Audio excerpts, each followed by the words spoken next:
laissez-moi vous présenter tous les livres que je compte lire cet été sur la plage. Mind you qu'il y en a absolument aucun qui est vraiment d'été, mais j'ai quand même beaucoup trop hâte de les lire. On commence par A Man Called Off de Frederick Backman. C'est l'histoire d'un vieux giga aigri qui un jour va avoir des nouveaux voisins et ça va un peu chambouler sa vie.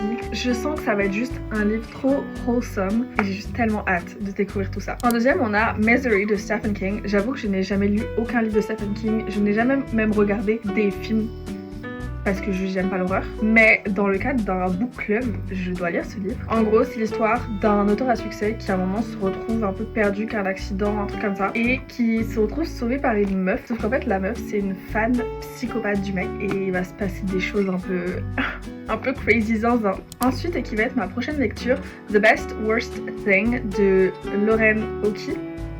Je sais pas comment on prononce. C'est une Second Chance Romance / Friends to Lovers, je crois. C'est l'histoire de Nicole qui a son mariage qui part un peu en pétard après une dernière tentative de GPA. Suite à ce divorce, cette séparation, elle va retomber sur un de ses anciens collègues, Logan, qui est un peu Golden Retriever vibes. Et ça va vraiment être une histoire sur la reconstruction, sur les aléas de la vie et comment on va accepter les choses. Et puis, c'est une romance et on adore les romances, surtout les Second Chance Romance.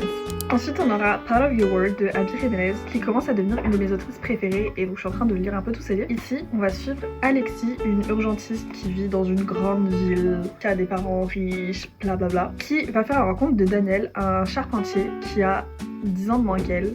Ils sont vraiment très différents, lui il est plus small time vibes et ça va être un peu la rencontre et comment ils vont faire pour construire leur relation ensemble malgré toutes ces différences. Et enfin on a Everything Was Beautiful and Nothing Hurt de Ben Reeves et ici ça va être Travis qui incarne la mort dans les temps modernes et qui en gros accompagne juste les gens dans leur mort. Un jour il va rencontrer donc une mère et sa fille qui va un peu chambouler sa vie et qui va vraiment comprendre ce que ça veut dire vraiment de vivre, d'aimer, de lâcher prise, tout ça et en fait de découvrir un petit peu la vie avant la mort et tout ce que ça signifie autour. Je sens que ça va être trop beau comme histoire. Je vous donnerai évidemment mon avis sur tous les livres une fois que je les aurai lus. En attendant, dites-moi en commentaire vous quel livre vous allez lire pour cet été.